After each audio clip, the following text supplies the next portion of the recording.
ishara kubwa duniani, anaondoa minyororo inayofunga watu huku, avunja nyavu za shetani na wakosaji waokoka, avunja nyavu za shetani na wakosaji waokoka. Maneno yake yana nguvu kushinda yote ya zamani, na watu wanapiga mbio kuomba neema ya Mwokozi, wakiyapata msamaha waimba wote sifa Mungu, wakiyapata msamaha waimba wote sifa Mungu. Tugushimiye kuko turamukishaho akaba tweze muri aya masaha y'ubuzima, tugushimiye kuko warinze bene data bageze hano umwanya tugezemo, tugiye ijambo ryawe akiza ijambo ryawe n'umugabo, ijambo ryawe mwami ridufasha rero mu buzima bwose, kandi turagusaba imbaraga zidushoboza kubivuga kuko turi abantu buntu, ariko Imana y'imbaraga, kandi imbaraga zawe zitanze ku bwacu kugira ngo tubashe gushobozwa gukora ibyo ushaka, mu izina rya Yesu umwami wacu tubisabye, amen.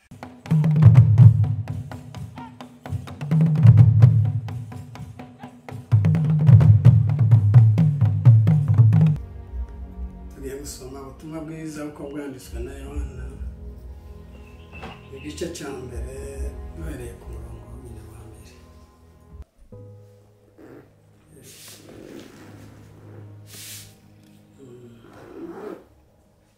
Tuvuze ngo mbere na mbere hariho jambo, kandi uwo jambo yari Imana. Jambo yari Imana, uwo yahozeho, uwo yahoranye n'Imana mbere na mbere. Ibintu byose niwe wabiremye, ndetse mu byaremwe byose nta na kimwe kitaremwe nawe. Muri we harimo ubugingo, kandi ubwo bugingo bwari umucyo w'abantu. Uwo mucyo uvira mu mwijima, ariko umwijima ntiwawumenya. Hariho umuntu watumwe n'Imana witwaga Yohana, uwo niwe wazanywe no guhamya iby'umucyo, batume bose bizera. Icyakora uwo si wo mucyo, ahubwo niwe wahamije ibyawo. Uwo mucyo niwe mucyo nyakuri, kandi ubwo nibwo yatangiye kuza mu isi ngo amurikire umuntu wese. Yaje mu isi ndetse niwe wayiremye, nyamara ab'isi ntibamumenya. Yaje mu bye, ariko abe ntibamwemera.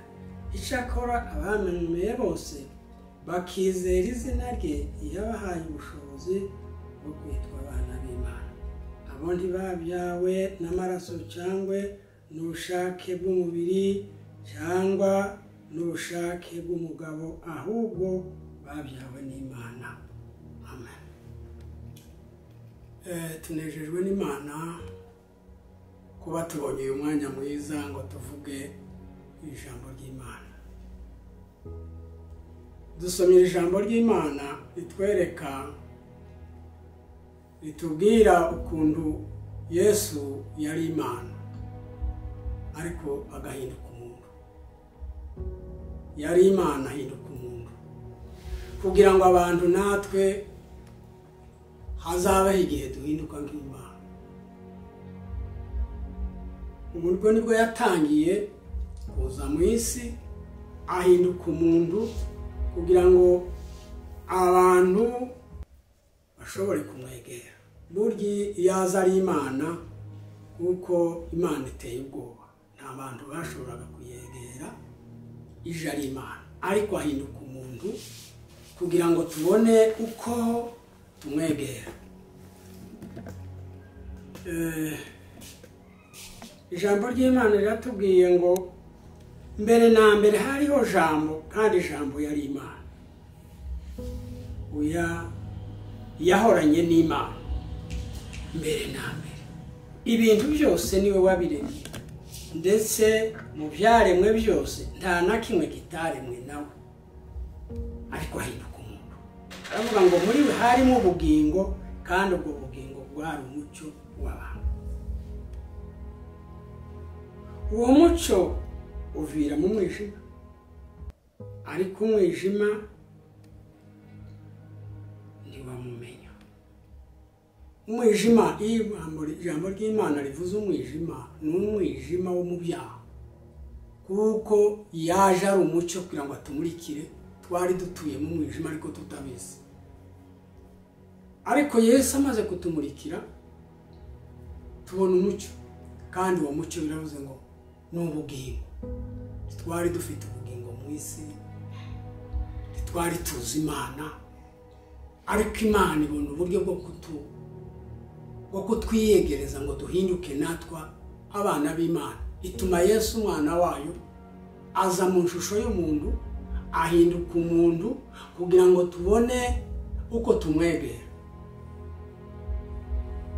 Kandi ibyo yabikoreye kugira ngo duhabwe ubugingo, kuko bivuze ngo muri we harimo ubugingo. Twariho tudafite ubugingo, twagiraga ubugingo bupfa bukibagirana, ariko muri we niwe twahawe ubugingo buzahoraho iteka. Niyo tuzaba dupfuye ntacyo bizadutwara kuko dufite ubugingo muri we. Tuzapfana ubugingo tubuzukane kuko na Yesu yapfuye akazuka. Abantu babonaga yapfuye ariko yazutse ari muzima, n'ubu ni muzima. Iryo jambo rero niryo dukwiye kwizera tukabimenya kuko muri twe harimo ubugingo. Kandi hari ikintu dukwiye kwitaho, ni ukurinda ubu bugingo twahawe. Ubugingo twahawe n'Imana. Iyo twifashe nabi, iyo dukoze iby'Imana idashaka, ubwo bugingo ntibwakomeza kubamo, kuko hariho abo dusangiye imiryango n'abo tuvukana ariko batamenye Yesu ngo bamenye kuko muri we harimo ubugingo. Ariko twebwe abagiriwe ubuntu turabufite. Bivuze kuko hariho umuntu ngo watumwe n'Imana kandi yitwaga Yohana. Uwo yazanywe ngo no guhamya iby'uwo mucyo kugira ngo abantu bose bamwizere.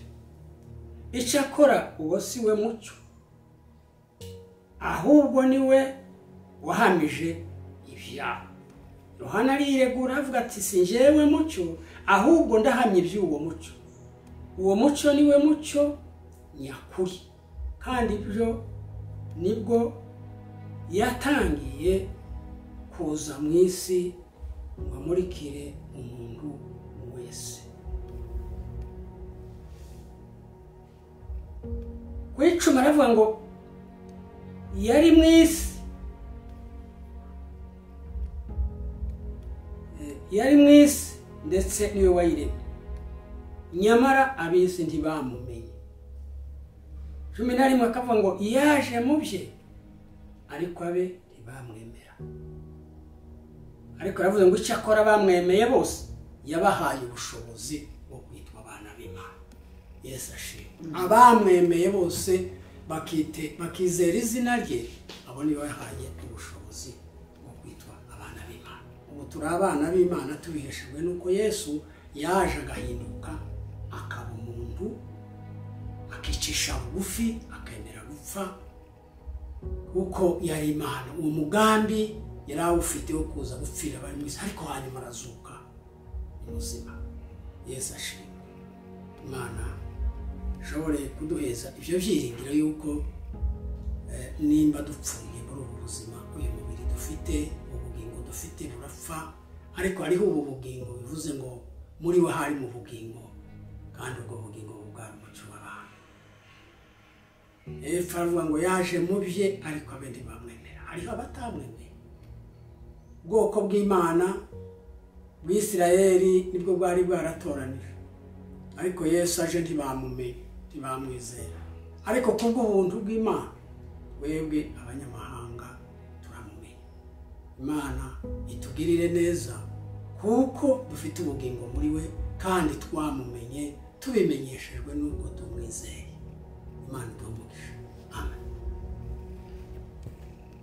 Ushimiye Imana y'imbaraga iri kumwe natwe udushoboza gukomeza aya magambo. Byoroshye kuyakomeza no kuyizera. Imbaraga zituma tukwizera zitangwa nawe. Uko ku bwacu Mwami aya magambo twoyumva agatambuka akamera nk'amagambo y'isi, ariko Mwami gituma dusaba ngo uduhe imbaraga zo kuyakomeza nuko ari amagambo y'ubugingo. Tugirire neza Mana no kuyakomeza mu izina rya Yesu Umwami wacu tubisabye. Amen.